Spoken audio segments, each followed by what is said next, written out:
Hi, I'm David. Today we're going to look at this problem. We're given a function of velocity with respect to time that says v of t equals 5t minus 7 over the interval from t equals 0 to t equals 3. And we're asked to find two different things. We're asked to find the displacement and the total distance. These are two different things. Displacement pretty much means what's the distance between, or the difference between where I started and where I ended.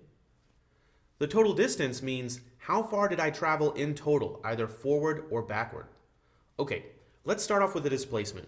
The formula for the displacement looks something like this. The integral over my upper and lower limits of integration, 0 to 3, of my function, 5t minus 7, with respect to t. This will give me my displacement. This isn't too hard to find. The integral of this, well, 5 is a constant. The integral of t is 1/2 t squared minus 7 times t, evaluated from 0 to 3. Okay, so in order to evaluate this definite integral, the rest of the way, we have to plug in 3 and then subtract what we get when we plug in 0. If I plug in 3, I'll have, well, this will be 5/2 times 3 squared minus 7 times 3 minus, well, what do I get when I plug in 0? When I plug in 0, this t squared is going to be a 0, and this t is going to be a 0. So I'll have 0 minus 0, or 0. It's always nice when we can plug in 0. Okay, so my overall displacement is whatever this answer is. Let's see, 9 times 5, that's 45, over 2, minus, well, 7 times 3 is 21, but let's go ahead and write it in a form with a common denominator here. So instead of 21, I'm going to write 42 over 2. So my final answer for the displacement is going to be, well, 45/2 minus 42/2 is just 3/2, or 1.5. Okay, and that's the displacement. So whenever I'm asked to find the displacement, I just plug into the definite integral. Now, let's find the total distance. This is a different question, because if we look at the velocity function, sometimes it's positive and sometimes it's negative. So let me draw out this interval from 0 to 3.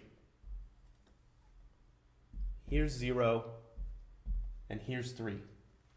Well, I know that sometimes it's positive and sometimes it's negative because at time equals 0, my velocity is -7. At time equals 3, my velocity is 5 times 3, 15, minus 7, which is 8. So at the beginning, I'm moving backwards, and at the end, I'm moving forward.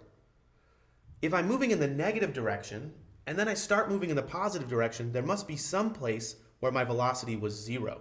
There must be some point where this particle in motion here has a velocity of 0. So let's figure out what that point is.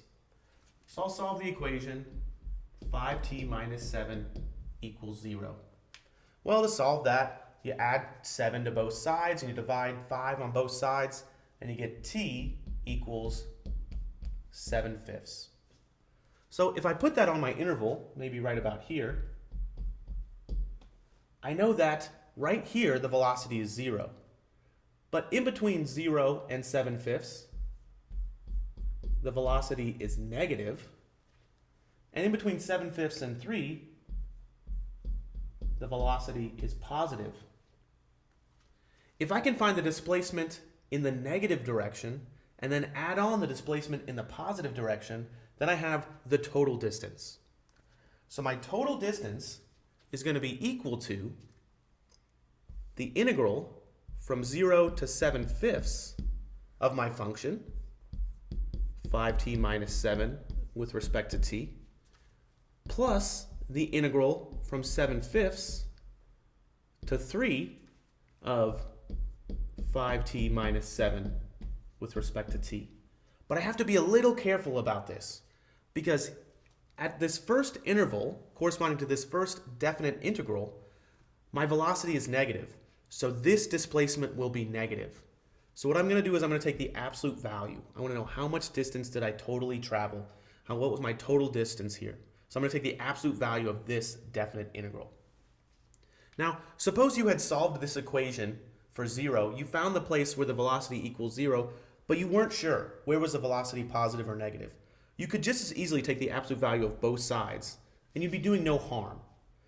I'm going to get a positive value over here, but I can still take the absolute value of a positive and it won't change things. So if you'd like, you could take the absolute value of both pieces. Okay, let's go ahead and solve these two definite integrals. The first one, well, we've already integrated this. We did it over here. I know that my integral is going to be 5/2 t squared minus 7t. And the first one's going to be evaluated from 0 to 7/5. And I'll keep that all in absolute values. Plus the absolute value of 5/2 t squared minus 7t, all evaluated now from 7/5 to 3. And again, I'll keep absolute value bars around the second part, even though I don't really need them. Okay, let's see if we can plug this in. The first part, I'm going to plug in 7/5 into this. So if I plug in 7/5, I'll have 5/2 times 7/5 squared minus 7 times 7/5 minus what I get when I plug in 0. Well, we already saw over here when I plug in 0, the output of this is 0. So I can just do a minus 0. Plus the absolute value of something. Well, let's simplify this part right here real quick before we go ahead and do the rest of it. So this part right here, what does this simplify into? Well, let's see. I've got 7/5 squared. So that's going to be 49 over 25. But one of these 5's is going to cancel out with one of these 5's. So I'll still have 7 squared, or 49, over, well, I've got 2 times one of the 5's that's still in the denominator. That's 10. Minus 49 over 5. Well, I've got 49 tenths minus twice as much, 49 fifths. The answer to this is going to be negative 49 over 10. Okay, so this whole thing right here is negative 49 over 10, which again, I'm going to put the absolute value bars in a minute. But what does that tell me? Well, when I plug in 3 to this, I've already done that over here. And when I plug in 7/5 into this, I've already done that right here. So this integral, definite integral, when I plug in 3, I know that I get 3/2. And when I plug in 7/5, I know that I get negative 49 over 10.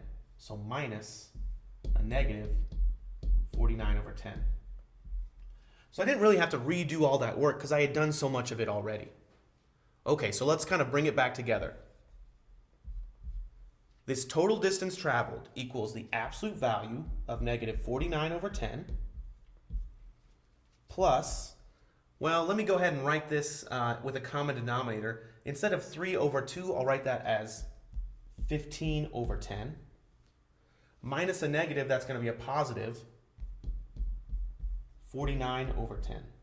Again, if I wanted to keep absolute value bars around this second part, I could, but it's already positive. So I've got positive 49 over 10, because it's in absolute value bars, plus 15 over 10, plus positive 49 over 10. That equals 113 over 10, or 11.3. And that's my total displacement. Now let's look and make sure that this actually makes sense. Because that's my total distance. My displacement was 3/2. My total distance was 11.3. But if I look at what I got when I found the total distance, is I had a negative value, negative 49 over 10, that I took the absolute value bar, that had the absolute value bars not been there, would have canceled out with this positive 49 over 10. If I hadn't have had these absolute value bars, these guys would have canceled out and I would have just been left with 15 over 10, or 3/2. So because I want the total distance, the distance traveled backwards, and then also the distance traveled forward, I've got a much larger value of 11.3 than my displacement of 3/2. Thanks for watching.